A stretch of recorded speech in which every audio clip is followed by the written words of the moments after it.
Hi, I'm Mara Webster with In Creative Company, and thank you so much for tuning into one of our talks today. We are a year-round talk series bringing you the best creative voices across film, television, and theater. And today we're really, really fortunate to be joined by the wonderful Nico Greetham, who is currently starring in Netflix's The Prom, which is going to be everybody's new favorite movie obsession. And Woo! I wanted to start by asking you a little bit about the overall kind of like aesthetic and tone and story of the film, because one of the things that really, really struck me was how Ryan Murphy kept so many details so specific to the production on Broadway. You know, it was like even down to the costumes, the production design in Emma's bedroom really was just, you know, exactly what they had created on Oh, stage and transferred over. And I was interested if you had any opportunity to kind of see what those details on the Broadway production were, and if so, like if that was really useful in everything coming together in the movie world for you and your character. well, unfortunately, I didn't get to see the show on Broadway. I didn't get to make it out to New York that season. But I've heard that from people who have seen both the Broadway show and the film. They said that it was a great adaptation, which I'm fortunate to be a part of that. And Ryan's universe and his world and his very unique but specific aesthetic and colors and lighting.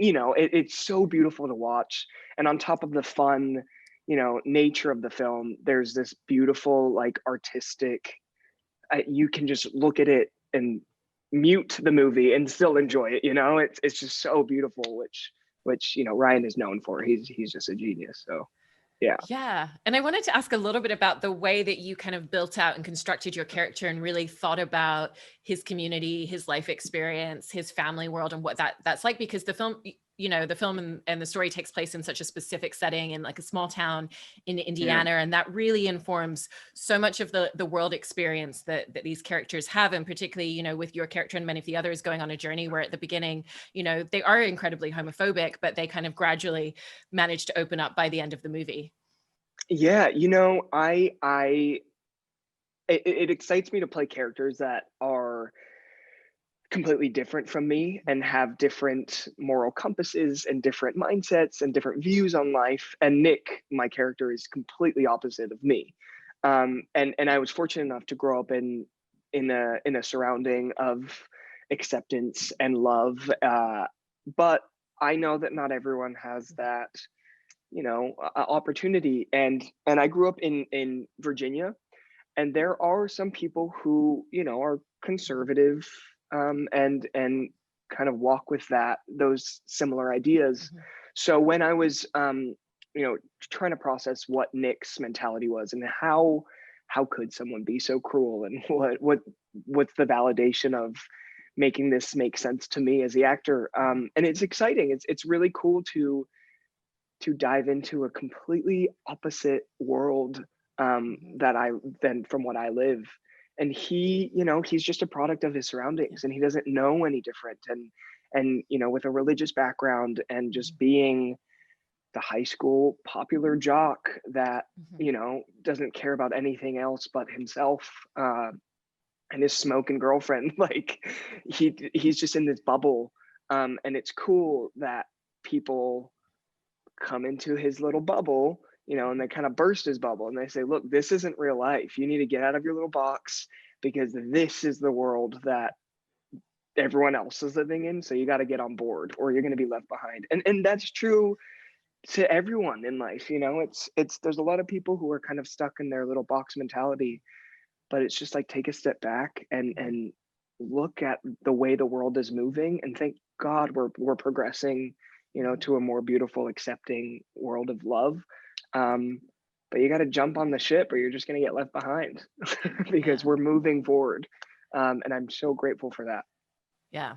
And in terms of the character details, it's interesting because there's kind of things that he says that obviously tell you a lot about who he is. There's details within songs, such as when, you know, we learn in like one line of a song, like his parents are divorced, his mother's remarried, and we know that that's part of his life experience. But there's also Right. so many details that are community based. So I was interested in the way that you kind of looked through the script and combed through the script for those details and lines that other characters are actually delivering, but that really kind of informed who Nick is and what his worldview is in that way.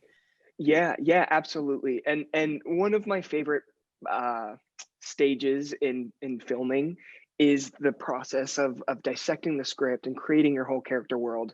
And I make up this entire crazy backstory of why, why it affects me so much that he talks about my mom having to die because she got remarried. In a world where I don't like my dad and we never got along, which makes me as a human angry, and I walk with that, you know. And creating this whole family background does help inform just the way that I walk and what's important to me and why I'm so stuck in this closed-minded mentality. Um, and it's funny because they're the first one to like ask me about the process as an actor, and it's so exciting that is my favorite part, to have a whole Nick Boomer journal and see what he journals. And he's complaining about this dinner that he had with his mom and his stepdad that he doesn't get along with, and he didn't like his dad, he only cares about his mom, and then some guy from Broadway is going to tell me that my mom's going to die if, because she's remarried. I'm like, that.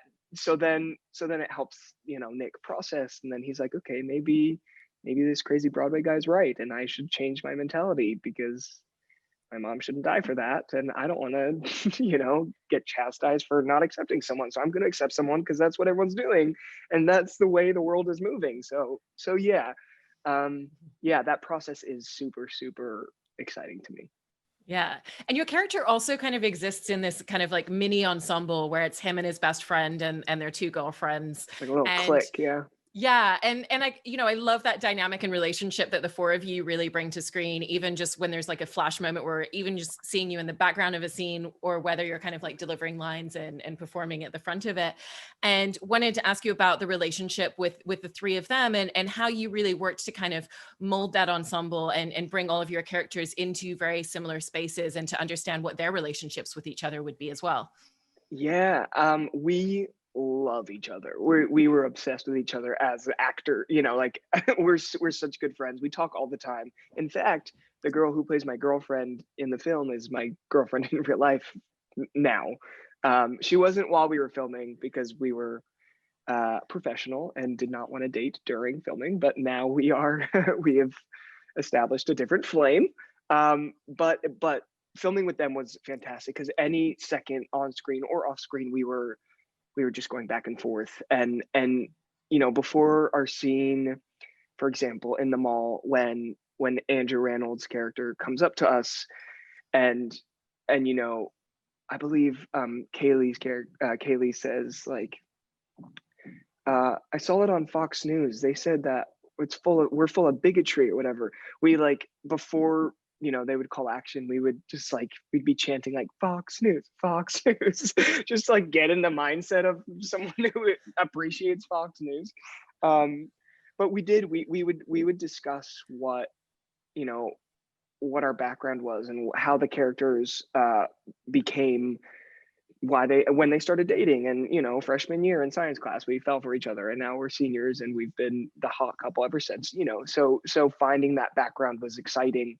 And then it does like, hopefully, the plan is to let that portray on the screen to the audience that we have this relationship.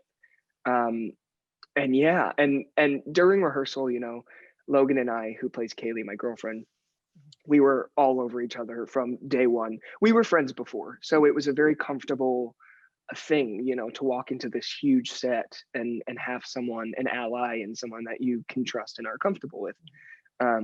But we were all over each other and holding hands just all the time, just to be in character, but also it was just nice and comfortable. But everyone was always like, "Are you guys dating in real life?" Like the entire span of filming, from like November to March, it was like a new person from the crew would come up like, "So you guys really?"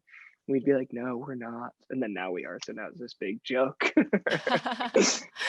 I love that you bring up that concept of trust with your scene partners as well, though, because I think especially with your background in training as a professional dancer, I imagine that there's such an intrinsic, unspoken level of trust that you have to develop every time you're putting together a piece because of the level of intimacy that comes into that emotionally and physically as well. And is Totally. that something that really informs the way that you work as an actor and the way that you build that rapport and trust with people that you're in scenes together with? Oh, absolutely. I dancers are a special breed in a lot of ways, but we are, because it's such a physical and intimate art, and you walk into a studio not knowing anybody, and cut to 30 minutes, everyone is all over each other and lovey and touchy. And then even in the dance, you're asked to do very intimate, maybe even sexualized things that you kind of just have to jump on board with, because that, as an artist, is what you signed up for. And it's been that since I was 12. And so having that, and I'm a very one of my love languages is definitely personal touch. So I'm not shy when it comes to you know showing physical love.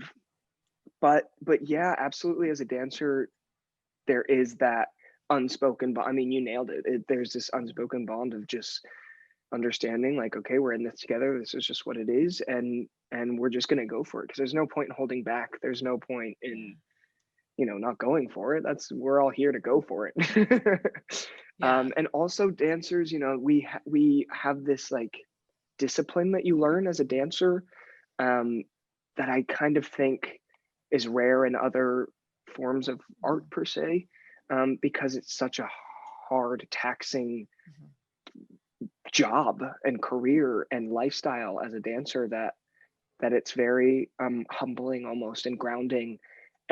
And dancers always get the short end of the stick, and they don't have very fair pay for what they're doing, or very fair respect on even on a set. Sometimes it's sad to see that the dancers don't have chairs, but the actors immediately get shooed away to a luxurious trailer. Mhm. And it's like, well, they're working just as hard, if not maybe harder than us sometimes. And this isn't on the prom, this is just as a professional Yeah.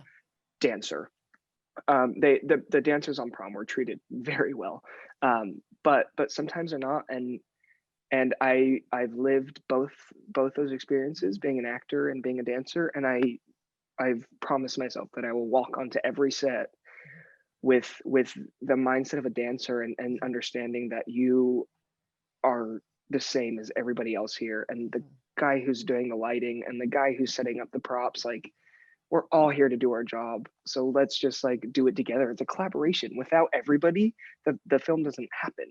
So we might as well all just be on the same level. I'm no more special than anybody else. Yeah. And I'm grateful. I'm grateful for that background, I guess. Yeah. And in terms of the dance scenes, then in the way that we look at them with this film, it always blows my mind how much work has gone into every single moment, every single frame that you're seeing on camera. There's countless hours of choreographing, rehearsing, perfecting it, even on the day, just kind of like making sure that you're fully warmed up. And so I wanted to ask you about how Ryan Murphy and the choreography team working on this really worked with, you and the rest of the cast to just make sure that everybody had kind of the time that they needed, the resources that they needed, and the space that they needed for each of those elements to really come together even before you were shooting the scenes. Yeah, so we went through about a month and a half of rehearsals for all of the numbers. And the choreographer, Casey Nicola, and his assistants were just fantastic. And they, like, in the first week that we had rehearsal, we like learned all the dances. It was crazy. Uh, and so then after that, we had the rest of the months to really perfect them and clean them. And then Ryan would come in every so often just to make sure that it's all looking in the way of his vision, and we're headed in the right direction. Um, and so I think after a month and a half of rehearsal, especially with the dancers who are, of course, very professional, and this is what they do, um, we all walked on set very comfortable and knowing what we were getting ourselves into. And then on set, they were so attentive, and we had waters the second that, they would yell cut, and we had, people making sure that we were all taken care of. There was even PT on set. If your back hurt, you could walk away for 30 minutes and get a full massage, which I did take advantage of, and I miss free PT. But it was a very, very safe environment. A funny story though, in one of the numbers where we do the mean people prom, where we throw our own prom, and there's that big dance number at the end, we had to do it, of course, back to back to back to back. And then when we did the close-ups, it was like 6 times in a row that I had to do the dance for my close-ups, full out, of course. And after like number 2, I was like, I need a trash can. Like, let's just have a trash can ready right there. And they were like, yeah. And I was like, no, I'm serious. Like, we need a trash can. And they were like, oh, okay. So then they got a trash can. They got me fizzy drinks. They got, just to make sure that I felt comfortable. And they were like, let us know if you need time to breathe. So yeah, as intense as it was very safe. And that's all you can ask for, especially when you're doing 600 backflips a day. You're breaking your back. Yeah.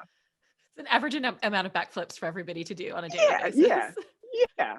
Just for in one day, not a lifetime, just a day. It's also really interested in terms of the tone of delivery that, you bring into your performance, and everybody really does, because, it is a Broadway to screen transition. And I really love the fact that the delivery and the tone of the movie acknowledges that it doesn't just feel like this world and this ecosystem exists in a movie. It still has a very kind of like theatrical feel. And I feel like everyone managed to somehow kind of like meld those two very different acting styles. Because when you're in theater, there's kind of, gestures are grander, expressions are larger. You're delivering to the back of the room as much as you're delivering to the front row. And camera, it's really just thinking about where that placement is. So was that kind of a conscious thing that Ryan was creating for all of you, or was it something that just kind of like naturally fed into the tone that he crafted in delivering this film? Yeah, I think it was natural, and I think luckily, we got to see the other numbers before like in rehearsal. On the days that Ryan would come in, it was basically like a little talent show, and we would all do all of our pieces to show him what it was like, and so we could see how the others were playing it all to kind of like find this cohesive stitching of like, okay, this is the way that this movie's going.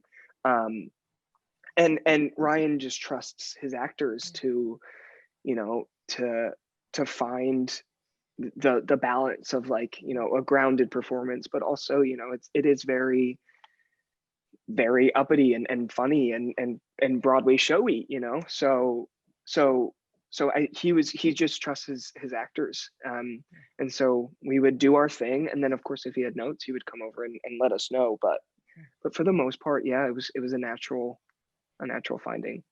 Yeah.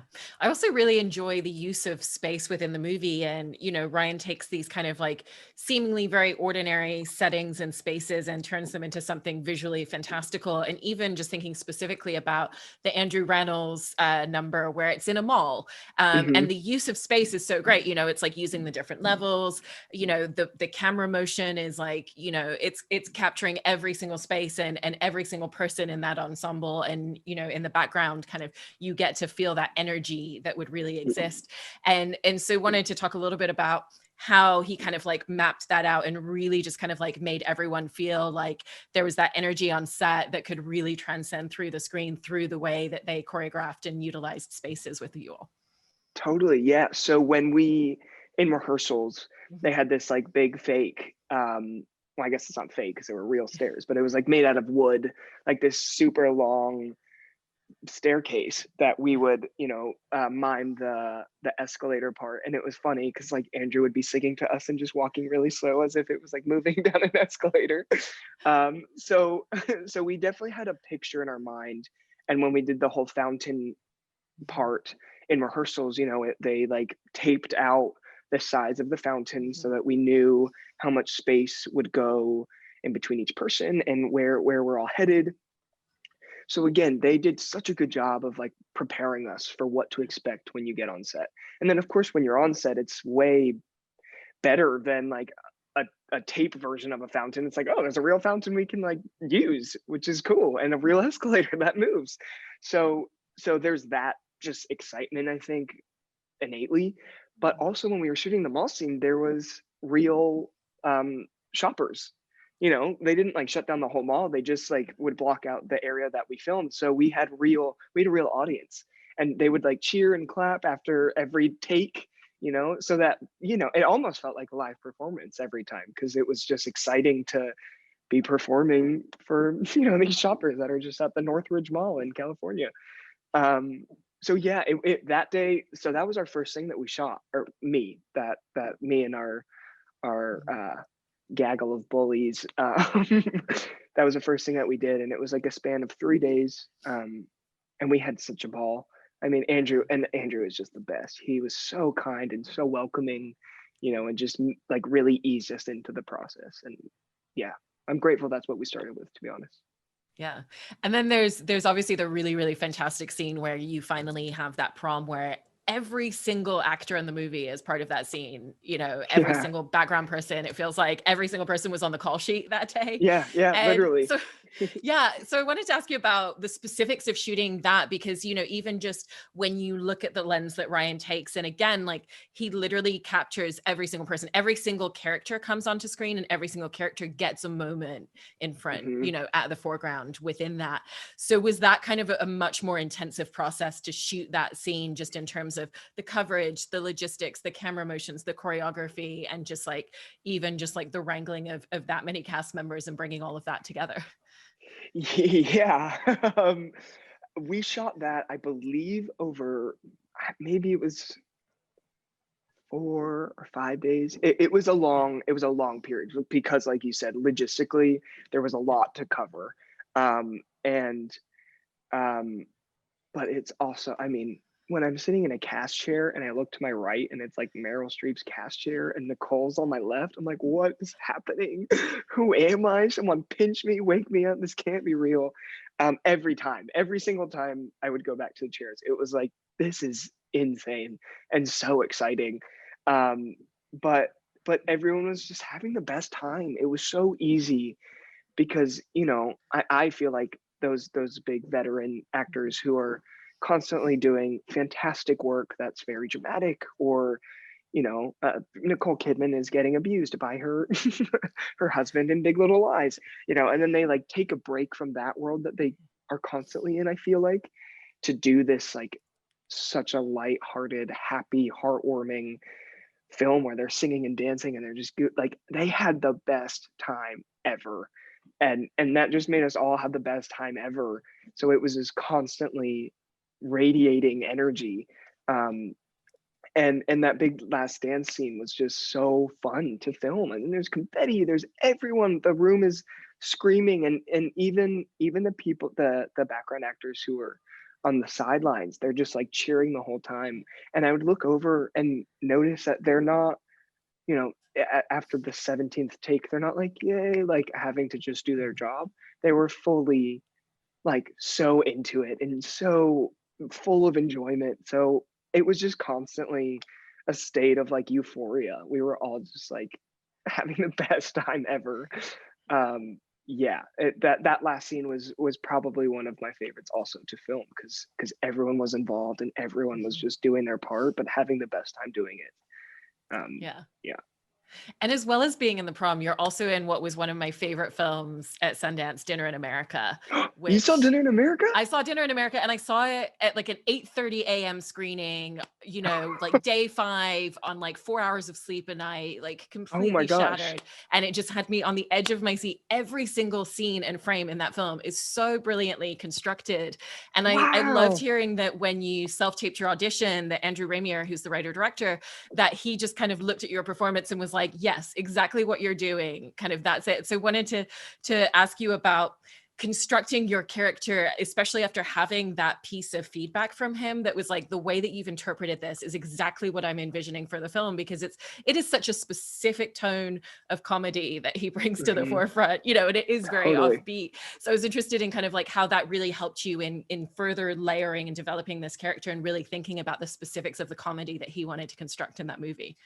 Wow. First of all, I'm so happy that you have seen the movie, and you know, it's such a special film um, to me, and I can't wait for the rest of the world to see it because I think it's so beautiful and so specific. But yeah, so when I got there, it's so funny because I read the script and it's, you know, the language is pretty intense and it's fairly on paper. I was like, wow, this Adam guy must be scary, you know? And then I meet him and he's like the nicest teddy bear who gives me a big hug and he looks at me and he's like, "Hey, you're nice. You're nothing like Derek, your character." And I'm like, "You're nothing like what I thought you were gonna be." And you know, he sat there at lunch with me and we just talked. And I, similar to my preparation for Nick in The Prom, because they're kind of both, you know, terrible humans. They're both Assholes. just precisely. They don't have um, they don't have very kind ways of going about the world, and it was fun to create why Derek is so terrible and what makes him such an awful person. And me and my counterpart who plays Brandon, um, we got together, you know, a few days before filming, and we were talking. We were like, "Why are we so awful? What makes us terrible?" And we decided that we were gay for each other, uh, and you know, a very like suppressed gay, like you know, not it's not like we like had a romantic, intimate thing, but like we just weren't sure what that meant, and so we took it out on the rest of the world, and so we didn't like we didn't like anybody else. It was so fun to discover who this Derek guy was because he was so out there.